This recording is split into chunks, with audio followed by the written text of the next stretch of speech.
Hi hello வணக்கம்.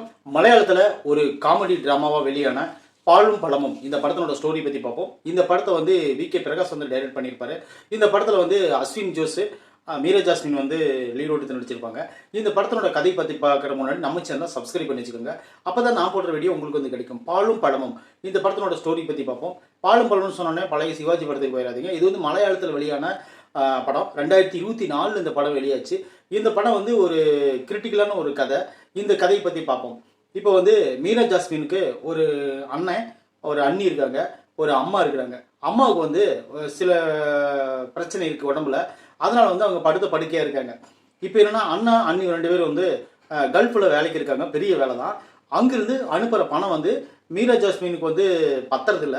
இதனால் இவங்க என்ன பண்ணுறாங்கன்னு பார்த்தீங்கன்னா, இவங்க வந்து தனியாக ஒரு வேலைக்கு ஒரு இடத்துல போகணும் அப்படிங்கிறதுக்காக பேங்க் எம்ப்ளாயியாக போய் ஜாயின் பண்ணுறாங்க. அங்கே வந்து இருக்கக்கூடிய அந்த மேனேஜர் வந்து இவர் மேலே இம்ப்ரெஸ் ஆனதுனால ஓகே, அவருக்கும் மேரேஜ் ஆகலை, இப்போ மீரா ஜாஸ்மினுக்கும் மேரேஜ் ஆகலை. இதில் ஒரு கொடுமை என்னென்னு கேட்டிங்கன்னா, இவங்களுக்கு வந்து 33 வயசு பக்கமாக ஆயிடுச்சு. ஏஜ் பார் ஆயிடுச்சு மேரேஜ் ஆகிறதுக்கு. அவங்க வீட்டில் இருக்கிற எல்லாருமே வயசான ஆளுங்களை கூப்பிட்டு வந்து மாப்பிள்ளை பார்ப்பாங்க. அது வந்து இவங்களுக்கு ஒத்து வராது.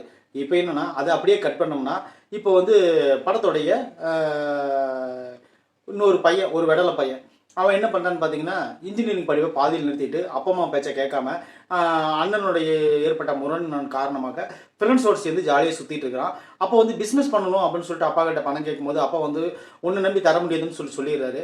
சொன்னோடனே பையன் என்ன பண்ணுறான்னு பார்த்தீங்கன்னா, அந்த ஃப்ரெண்ட்ஸோடு சேர்ந்து ஃப்ரெண்ட்ஸோட ஐடியாவால் ஒரு ஃபேஸ்புக் ஆரம்பித்து அதிலிருந்து ஏதோ ஒரு பொண்ணை உஷார் பண்ணினா அந்த பொண்ணு மூலிமா நீ உனக்கு என்ன தேவையோ அதை வந்து நீ எடுத்துக்கலாம், கல்யாணமும் ஆயிரும், உனக்கு வந்து லைஃபும் செட்டில் ஆயிரும், பணமும் வேணும்னா அதிலிருந்து நீங்கள் அவங்ககிட்ட இருந்து வாங்கிக்கலாம் அப்படின்னு சொல்லிட்டு ஐடியா கொடுப்பாங்க.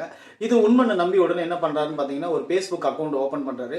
அதுக்கப்புறம் அந்த அக்கௌண்ட்டில் வந்து அதே போல் பேங்க்கில் ஒர்க் பண்ணிட்டு இருக்கிற நம்ம ஹீரோயினியான மீரா ஜாஸ்மினும் ஃபேஸ்புக்குள்ளே வராங்க. வந்தோடனே எப்படியோ தவறுதலாக 2 பேரும் மீட் பண்ணிக்கிற அளவுக்கு மெசேஜ் பண்ணிக்கிறாங்க.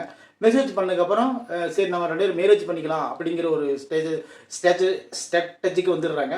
வந்த உடனே நம்ம ஹீரோ என்ன பண்ணுறாருன்னு பார்த்தீங்கன்னா, ஓகே நானும் உங்களை பார்த்ததில்ல, நீங்களும் என்னை பார்த்ததில்ல, ரெஜிஸ்டர் ஆஃபீஸில் மேரேஜ் பண்ணிக்கலான்னு சொல்லிட்டு 2 பேரும் ரெஜிஸ்டர் ஆஃபீஸில் மேரேஜ் பண்ணும்போது தான் அப்போ தான் தெரியும் மீரா ஜாஸ்மின் வந்து 33 வயசு, பையனுக்கு வந்து 23 வயசு. இப்போ வந்து மேரேஜும் ஆயிடுது. மேரேஜ் ஆனதுக்கப்புறம் அவங்களுக்குள்ளே நடக்கிற சில எமோஷனல் அண்டு கிரிட்டிக்கல் ட்ராமா தான் இந்த படத்தினோட கதை. இந்த படம் வந்து கொஞ்சம் நிலை தவறி போயிருந்தாலும் இந்த வந்து பெரிய அடல்ட் படமாக மாறி இருக்கும். இப்போவும் பார்த்தீங்கன்னா இந்த படம் வந்து ஒரு சிறுவர்கள் பார்க்கக்கூடாத அளவுக்கு தான் இந்த படம். ஏன்னா கதை அம்சம் அந்த மாதிரி இருக்குது. இந்த படத்தில் வந்து மீரா ஜாஸ்மின் வந்து தன்னோட முதிர்ந்த வயது மாதிரி நடிச்சிருந்தாலும் அவங்க வந்து இன்னும் இளமையாக இருக்கிறாங்க அப்படின்னு சொல்லிட்டு நம்புற மாதிரி தான் ஒரு நீட்டான ஒரு பர்ஃபார்மன்ஸ் கொடுத்துருப்பாங்க. அதுபோல் தான் அஸ்வின் ஜோஸும் அவர் வந்து ஒரு சின்ன வெடலை பையன் மாதிரி மீஸ் எடுத்துக்கின்னு தாடி வச்சுக்கின்னு அவர் வந்து பார்த்தீங்கன்னா ஒரு புள்ளிங்கோ மாதிரி இருப்பார். இப்போ என்னென்னா 10 வயசு அதிகமான ஒரு பொண்ணோட மேரேஜ் நடந்துருச்சு. போகிற இடத்துலலாம் கேட்பாங்க இது யார் உங்கள் தம்பியான்னு கேட்பாங்க. அந்தளவுக்கு தான் நடக்கும். இப்போ வந்து இந்த கதையில் வந்து இவங்களுடைய கடைசியாக ஒன்று சேர்ந்தாங்களா இல்லையா அப்படின்னு சொல்லிட்டு நம்மளை வந்து முழு நீளமாக ஒரு காமெடி கலந்த ஒரு எமோஷனல் ட்ராமாவை இவங்க கொடுக்க ட்ரை பண்ணிக்கிறாங்க. அந்த வகையில் வந்து இவங்களை ஜெயிச்சு இருக்கிறாங்க. மலையாள படங்களை பொறுத்தளவுக்கு முதல் ஒரு 1/4 மணி நேரம் ஒரு 30 நிமிஷம் நீங்கள் படம் எதை நோக்கி போகுது அப்படின்னு உங்களுக்கு தெரியாது. ஏன்னா பார்த்த உடனே நம்மளுக்கு இந்த படத்தை கட் பண்ணிடலாம் அப்படிங்கிற கூட உங்களுக்கு ஒரு எண்ணம் வரும். ஆனால் பார்க்க ஆரம்பிச்சிட்டிங்கன்னா 3/4 மணி நேரத்துக்கு மேலே 40 நிமிஷத்துக்கு மேலே தாண்டிடுச்சுன்னா நீங்கள் அந்த படத்துலேருந்து வெளியே வரவே முடியாது. அந்த படத்தை ஃபுல்லாக பார்த்துட்டு தான் நீங்கள் வெளியே வர முடியும். அந்த வகையில் தான் இந்த படத்தை உருவாக்கியிருக்காங்க. இந்த படத்தில் நடிச்சிக்கிற நடிகர்கள் எல்லாமே நல்லா சூப்பராக நடிச்சிருக்காங்க. குறிப்பாக இந்த படத்தில் நடிச்சிக்கிறவங்க அம்மா, அந்த மீரா ஜாஸ்மின் அம்மா கேரக்டர் நல்லா நடிச்சிருந்தாங்க.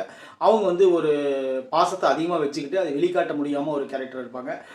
அப்புறம் வந்து பார்த்திங்கன்னா குறிப்பாக அந்த பையனுடைய அப்பாவாக வரக்கூடிய அந்த கேரக்டர், அம்மாவாக வரக்கூடிய அந்த கேரக்டர், இன்னும் இந்த படத்தில் நடிச்சிக்கிற ஃப்ரெண்ட்ஸு எல்லாருமே படத்தில் வந்து பர்ஃபெக்டாக நடித்து அவ்வளோ ஒரு நீட்டான பர்ஃபார்மன்ஸ் கொடுத்ததுனால தான் இந்த படம் வந்து பார்க்குற அளவுக்கு ஓரளவுக்கு நல்லா இருந்துச்சு. இந்த படம் நல்ல படம். உங்களுக்கு பிடிச்சிருந்துச்சுன்னா கண்டிப்பாக இந்த படத்தை போய் நீங்கள் பாருங்கள். உங்களுக்கு வந்து டைம் பாஸ் நல்லா ஆகும். இந்த படத்தோட மியூசிக் வந்து சூப்பராகவே இருந்துச்சு. தேவையான இடத்துல நல்லாவும் இருந்துச்சு, தேவையான இடத்துல நல்லா சூப்பராகவும் போட்டிருந்தாங்க. தமிழ் டப்பிங் சூப்பராக ப்ராப்பராக க்ளீனாக கொடுத்துருந்தாங்க. தமிழ் டப்பிங்கில் வந்து குறிப்பாக சொல்ல போனால் மீரா ஜாஸ்மினுக்கெல்லாம் கரெக்டாக லிப் சிங்கிங் சூப்பராக ஒர்க் அவுட் ஆச்சு. அதே போல் அந்த பையனுக்கும் எனக்கும் நல்லா ஒர்க் அவுட் ஆச்சு. இதில் வந்து ரொம்ப ரொம்ப காமெடியாக எனக்கு பர்சனலாக பிடிச்ச ஒரு காமெடியன் யாருன்னு பார்த்தீங்கன்னா அந்த பேங்க் மேனேஜர் தான். அவர் தான் இந்த படத்தில் வந்து மீரா ஜாஸ்மின் வந்து கிளர்க்காக சேர்த்துக்கிட்டு அவர் எப்படியாவது கல்யாணம் பண்ணிக்கணும் அப்படின்னு சொல்லிட்டு இம்ப்ரெஸ் பண்ணுறதுக்காக அவர் நிறையா வேலைத்தனம் பண்ணுவார். அதெல்லாம் உண்மையிலே நல்லா இருந்துச்சு. அப்புறம் வந்து பார்த்தீங்கன்னா போலீஸில் மாட்டிக்கக்கூடிய ஒரு சூழல் வரும். அந்த சீன் வந்து ஒரு 1/4 மணி நேரம் அது ஒரு இது போயிட்டுருக்கும். அது தேவையில்லாத சீன் தான். ஆனால் இருந்தாலும் படத்தை ஓட்டணுமே அப்படிங்கிறதுக்காக ஏதோ ஒரு சீன் பரபரப்பாக வைக்கணுங்கிறதுக்காக வச்சுருப்பாங்க.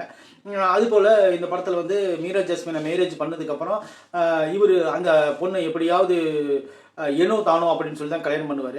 அதுக்கப்புறம் அவங்க வந்து டைவர்ஸ் பண்ணலாம் இது, ஏன்னா இந்த லைஃப் செட் ஆகாது அப்படின்னு முடிவெடுத்ததுக்கு அப்புறம் தான் இவங்களுக்குள்ள உண்மையான காதலே தொழிற்குதுங்கிறது கிளைமேக்ஸில் வந்து இவங்க வந்து நீட்டாக எனக்கு ரொம்ப பிடிச்சிருந்துச்சு இந்த கிளைமேக்ஸு. அந்த மாதிரி இவங்க வந்து சூப்பராக ப்ரொடக்ட் பண்ணிக்கிறாங்க இந்த படத்தை. இந்த படம் பார்க்கணும் அப்படின்னு நினச்சிங்கன்னா கண்டிப்பாக போய் பாருங்கள். நம்ம சேனலில் பாலும் பழமும் படத்தை வந்து ஒரு ஆவரேஜாகவும் இல்லாமல் ஒரு சூப்பராகவும் இல்லாமல் ஒரு டைம் பார்த்து ரசிக்கக்கூடிய எல்லா விஷயங்களும் இந்த படத்தில் இருக்குன்னு சொல்லி நம்ம விமர்சனம் பண்ணுறோம். நம்ம விமர்சனம் பிடிச்சிருந்ததுன்னா கண்டிப்பாக நம்ம சேனலை சப்ஸ்கிரைப் பண்ணி வச்சுக்கோங்க. நான் போடுற வீடியோ உங்களுக்கு வந்து கிடைக்கும். தேங்க்யூ.